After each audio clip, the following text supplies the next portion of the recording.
Hey, what's up, everybody? Welcome to Gaming on Board. I've been playing Magic the Gathering probably more than half of my life. I started in sixth grade, so I've always, really had nostalgic feelings about Magic the Gathering. I stopped for a long time and then got back into it, probably like 5 or 6 years ago, and got really into Standard, and then just got burned out on it. And now I have a few decks that I use if I want to play Commander or something like that. But I remember when Arena of the Planeswalkers first came out. That's the HeroScape style board, Magic the Gathering board game. And then I got the expansion. Expansion was kind of meh. So when Shadows Over Innistrad came out, I was like, no, I'm not spending any more money on that. So I just waited and waited. And finally I've got it where it came down below $20. And that's what I was willing to pay to see how they did on this second go around on it. So finally today I was able to pick it up for under $20 at Books A Million. It was on clearance. So we're going to go down to the table, open up the box, look at all the miniatures, see what new cards are in it. And all right. Now here's the full name of this game. Magic the Gathering, Arena of the Planeswalkers, Shadows Over Innistrad. Is that a long enough name? So this is the second iteration of Arena of the Planeswalkers. You can play this by itself, or you can add in the original game, the Battle for Zendikar expansion, and this one to make one big massive game, which is very cool. And it just so happens that I have all three now. Now that I've waited for this to come down to a reasonable, what I thought was a reasonable price. So it gives you, looks like a setup for a 4-player game here.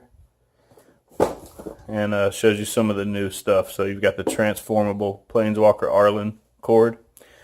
You got these stand-up things, I'm not sure what they're called. And then finally they made the terrain, like the land tiles, double-sided.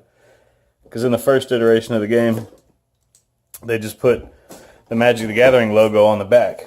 And I'm pretty sure everybody, including myself, was like, why didn't you print terrain on both sides? I mean, it's just a waste of ink. But this time, they wised up, I guess. So we've got 4 new Planeswalkers, just a different version of Jace. So this is Jace the Researcher, I think. And the paint on this one's decent. It's decent. And Sorin. Pretty good. Especially for what I paid. And here's Arlen Cord. Sword's pretty awesome.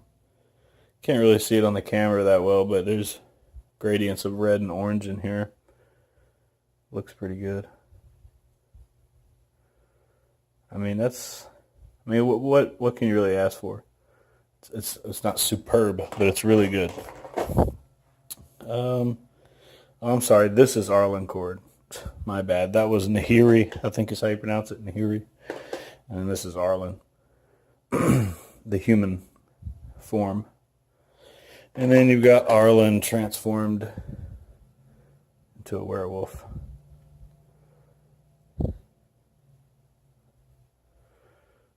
There you go. And they gave us 1, 2, 3, 4, 5, 6, 7, 8, 9 more terrain stands that you can stack up and make different heights and stuff. I can't remember how many the original came with. And then these you can actually put in here. And this is a pretty Zendikar-esque too. If you ever played the Magic the Gathering card game, these look like some big like hedrons from Zendikar. So those stand above everything else. Unless you have enough of these things to stack up to be the same height as these, you can pretty much, get your little Planeswalker up on top of here, and you're looking down at everybody. So if you have a ranged attack, if you have like a range of 4 or higher, I mean, you could stand up here and shoot guys over here because your line of sight's going to be everything below you. So that's pretty cool. Oh, and these can be destroyed. So they have like a health HP. So you could actually just, if somebody's up there, you could just destroy it and bring them down to your level. And be like, fireball, get on my level. Alright, so then we've got some more of the combat dice. So if you got the original game and this one, there shouldn't be too much passing around dice. Just like the other ones, there's 1, 2. What's that? 1, 2, 3, 4 hits, 2 shields, and a blank. Then we got the damage cubes, spin down. Is that a spin down? No, this is a random, has a d20. Then you've got the individual character cards. And so each character has their own. So Abyssinian Inquisitors would be these guys. So there's 3 of these and this whole squad. And they're all different. See, they're all different figures. So that would be these 3 here.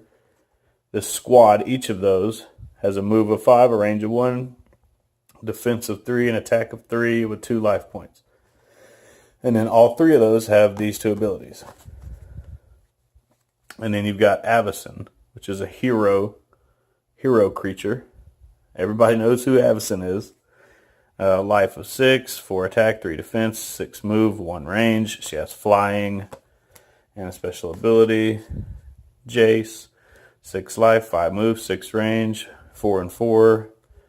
He can look at the top of the deck. And then his little hero guys, there's some blue guys somewhere in here. Who are the blue guys? They're like the ghouls.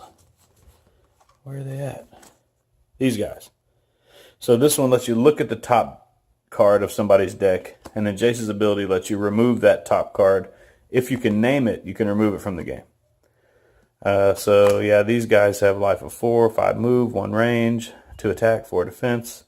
Flicker, if you play Magic, you know what that is. Basically, they can disappear from the board and come back later. This guy, basically when he kills stuff, it powers this gun, and then he can use the It Works ability. He's got 7 life. I mean, these hero creatures are no joke. These are almost like having another Planeswalker on the board. So there's the blue hero, black hero, red hero, white hero. So that's it. So that's these guys, white, blue, black, red. They're just like, big bad dudes. And of course, I'm sure he does something with the graveyard, Wake the Dead. So there you go. When he kills somebody, those creatures lose all their squad characteristics and become zombies with 1 life point, 3 attack, 3 defense, 4 move, and 1 range. So as soon as he kills somebody, they're coming right back on his team. Then you got these, the vampires, which is strange because the vampires are red, but Sorin's black and white. It's kind of different. Anyway, there's those, and I think one of these, 2 of these. So Arlen is double-sided because she's got her werewolf side, and then her rangers can be humans or werewolves as well. So here's the rangers in human form, and then each one's different, and then there's 2 different werewolf forms. So whenever you use the transform ability, you would flip this over, and then and then you can transform back in. It was really cool. I'm glad they carried that over into this board game. It adds a lot to it. Then there's new glyphs. There's a healing glyph that's permanent, so you can go there and stay there, and as long as you're there, you get to heal life points And then the recall, you can bring something back from the dead. Something like that. I don't know exactly what it does, but it's got to be something like that. It's got a tombstone and it says recall. Then you've got a ton of new spells. So you can actually start building a deck in this game. And we've got multicolored Planeswalkers too. So Arlen Cord's green and red. In the Zendikar expansion, Kiora's blue and green. And then Sorin in here is black and white. And then Nahiri's red and white. So you can start making multicolored decks. There's a ton more spells in here. You combine this with the spells from the expansion and the original base game, you can actually build your own customized deck. And then, let's see. Almost forgot to take this off. So, counters. I think these are counters. So you can actually put +1 attack counters. And I don't know what these are. +1 defense, +1 attack. I don't know what those are. And I guess this is like the little round counter or something. In the original book, it had something on the last page. Yeah, so turn marker. Start on 1, then move the track. So I guess there's 40 turns or something. I don't really know. But here's the instruction book. It's underneath the main tray. First time you play, clip those together. Well, they're already together. Press the 3 cryoglyphs together as shown. They're already together though. Okay. Anyways. So, tells you what's new. Army cards. Playing a 2-player game. 2-player game. 2-player game. It's a thick instruction book. Okay, here we go. Charge counter. So apparently there's ways, like in the card game, to charge stuff. I bet you it has something to do with this guy's gun right here. Because when he kills people, it like charges this gun up. But it must be used for something other than just him. There's his little spirit, like necro-powered gun. Spirit-powered gun. So that's what those are. Defense counters, attack counters, and charge counters.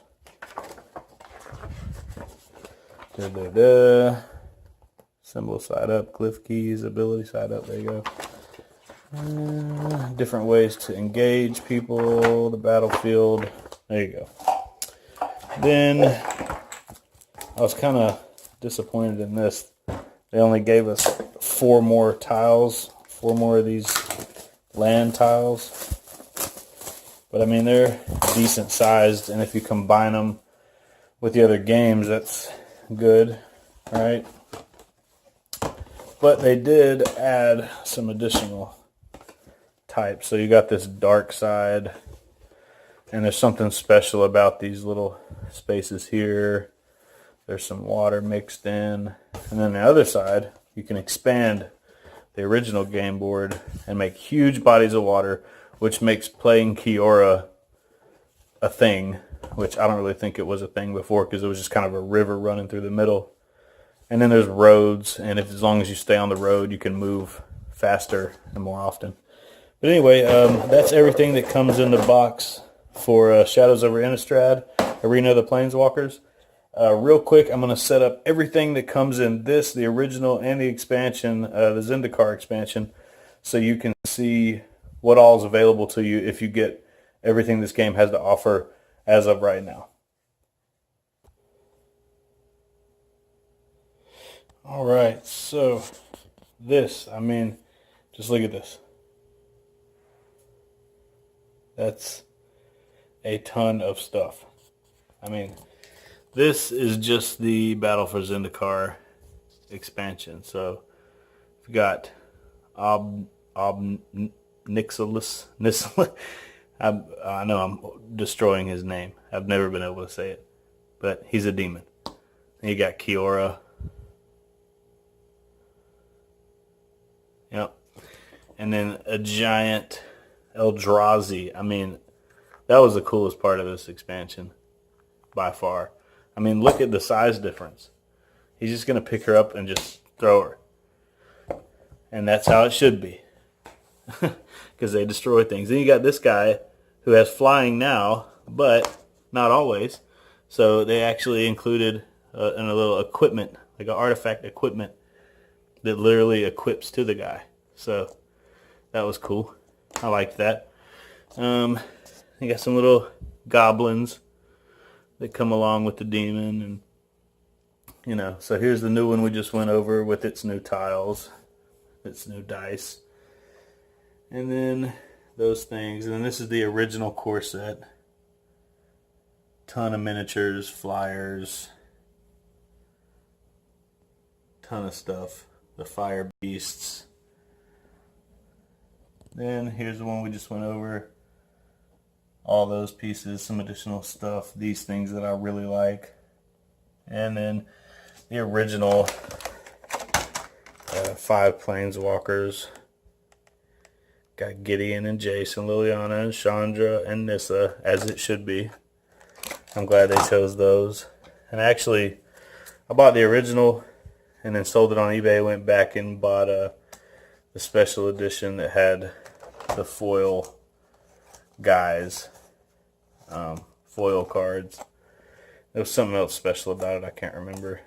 But ended up selling the original for about the same I paid for it, and then went back and got this one. It went on clearance, so I have double copies of some of the stuff. And I just put everything from the battle for Zendikar in with that box. So now you have this whole stack of cards with this whole stack of cards. So I mean, you've got